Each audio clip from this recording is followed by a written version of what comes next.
I think one of the main thing that I learned, that I hope people do learn from this biography, is just the amount of work that went into that sort of foundation that became later the ministry of R.C. Sproul. And I think so many of us we came to know R.C. when he would speak at a conference or speak in pulpit, and we'd hear him go on fine points of philosophy or some particular debate from church history with no notes, perfect pitch, and just deliver it right home.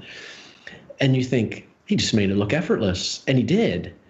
The reality is, though, from 1957 to the early 70s, he had his feet under a desk, he had books on the table, he had his pen, he had his notebook, and he was a serious, diligent student. So I loved going back to his actual library, his actual books. Of course, you're in a bookstore, so you're a bibliophile.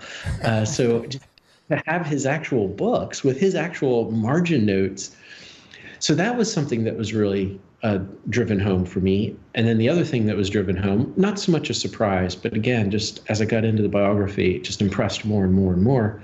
The story of RC is ultimately a love story, and it's a love story between RC and Vesta. And just seeing the way that love story sort of weaves in and out of the public ministry and the writing and the teaching of RC, that was just fun to watch.